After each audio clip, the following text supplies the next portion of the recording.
നമസ്കാരം. തിരുവനന്തപുരത്ത് IB ഉദ്യോഗസ്ഥരുടെ ആത്മഹത്യയിൽ ആരോപണ വിധേയൻ സുഗാന്ത് സുരേഷിനെതിരെ വകുപ്പ് തല നടപടിയെടുത്തെങ്കിലും സസ്പെൻഷൻ പ്രഖ്യാപിക്കാൻ കഴിയാത്തതിന് പിന്നിൽ സാങ്കേതിക നൂലാമാലകൾ.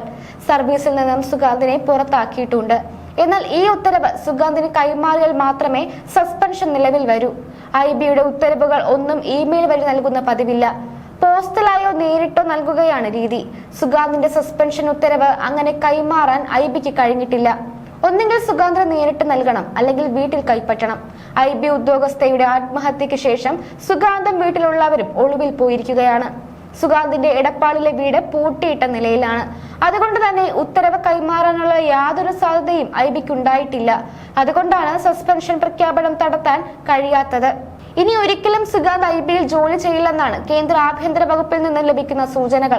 അതേസമയം സുഗാന്ത് സുരേഷ് ഇപ്പോഴും ഒളിവിലാണെന്നും പ്രതിയെക്കുറിച്ച് വിവരങ്ങളില്ലെന്നും പോലീസ് വ്യക്തമാക്കുന്നു. ഹൈക്കോടതിയിലെ മുൻകൂർ ജാമ്യ ഹർജിയിൽ തീർപ്പുണ്ടാക്കുന്നതോടെ സുഗാന്തിന് കീഴടങ്ങേണ്ട സാഹചര്യം ഉണ്ടാകുമെന്നാണ് വിലയിരുത്തൽ. സുഗാന്തിന്റെ സ്വഭാവത്തിൽ IBയിലെ പലർക്കും സംശയമുണ്ടായിരുന്നു. IB ഉദ്യോഗസ്ഥരുടെ ആത്മഹത്യയോടെ ഇത് തെളിഞ്ഞു.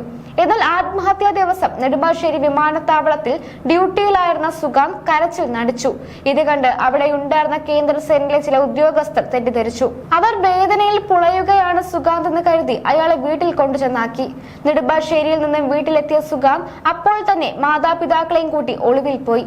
ഒന്നിലധികം IB ഉദ്യോഗസ്ഥന്മാരെ സാമ്പത്തിക ചൂഷണത്തിന് സുഗാന്ത് വിധേയമാക്കിയിട്ടുണ്ട്. ഇവരിൽ പലരും അനൌദ്യോഗികമായി പരാതികൾ IB അറിയിച്ചിട്ടുമുണ്ട്. IB ഉദ്യോഗസ്ഥരുടെ ആത്മഹത്യയിൽ ഗുരുതര വകുപ്പുകൾ ചുമത്തി പ്രതി ചേർത്തതോടെയാണ് സുഗാന്തിനെതിരെ വകുപ്പ് തല നടപടികൾ IB വേഗത്തിലാക്കിയത്.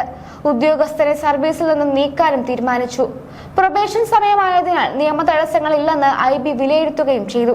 സുഗാന്ത് ജോലി ചെയ്തിരുന്ന കൊച്ചി വിമാനത്താവളത്തിന്റെ ചുമതലയുള്ള കൃഷ്ണരാജ് IPS ആരോപണങ്ങൾ സംബന്ധിച്ച് അന്വേഷണം നടത്തി. അതും എല്ലാ അർത്ഥത്തിലും സുഗാന്തിന് എതിരായിരുന്നു. തിരുവനന്തപുരത്തെ ഫോറിനേഴ്സ് റീജിയണൽ രജിസ്ട്രേഷൻ ഓഫീസ് മേധാവി അരവിന്ദ് മേനോൻ IPSനാണ് മേൽനോട്ട ചുമതല. ആഭ്യന്തര അന്വേഷണ റിപ്പോർട്ട് IB ജോയിന്റ് ഡയറക്ടർക്ക് കൈമാറിയെന്നും സൂചനകളുണ്ട്. ഇതിന്റെ അടിസ്ഥാനത്തിൽ തയ്യാറാക്കിയ പുറത്താക്കൽ ഉത്തരവ് സുഗാന്ത് കൈപ്പറ്റാത്തതാണ് IB തീരുമാന പ്രഖ്യാപനത്തിലേക്ക് എത്താനുള്ള സാങ്കേതിക തടസ്സം. IB ഉദ്യോഗസ്ഥരുടെ മരണശേഷം ഒളിവിൽ പോയ സുഗാന്ത് സുരേഷിനെ ഇനിയും പോലീസിനെ കണ്ടെത്താനായില്ല. പ്രതിയെക്കുറിച്ച് വിവരങ്ങളില്ലെന്നാണ് പോലീസ് പറയുന്നത്. എയർപോർട്ട് IB ഉദ്യോഗസ്ഥയെ മാർച്ച് 24-നാണ് റെയിൽവേ പാളത്തിൽ മരിച്ച നിലയിൽ കണ്ടെത്തിയത്. രാവിലെ 9:30ഓടെ തിരുവനന്തപുരം പേട്ടയ്ക്കും ചാക്കയ്ക്കുമിടയിലെ റെയിൽവേ പാളത്തിലാണ് മൃതദേഹം കണ്ടെത്തിയത്. പൂനെ കന്യാകുമാരി എക്സ്പ്രസ് ട്രെയിൻ തട്ടിയായിരുന്നു മരണം. 1 വർഷം മുൻപാണ് ഇവർ എമിഗ്രേഷൻ വിഭാഗത്തിൽ ജോലിയിൽ പ്രവേശിച്ചത്. ജോലി കഴിഞ്ഞ് രാവിലെ 7-ന് വിമാനത്താവളത്തിൽ നിന്ന് മടങ്ങിയതായിരുന്നു. വിഷയത്തിൽ IB ആഭ്യന്തര അന്വേഷണം ആരംഭിച്ചിട്ടുണ്ട്. മലപ്പുറം എടപ്പാൾ സ്വദേശിയായ സുഗാന്ത് കൊച്ചിയിലെ IB ഉദ്യോഗസ്ഥനാണ്.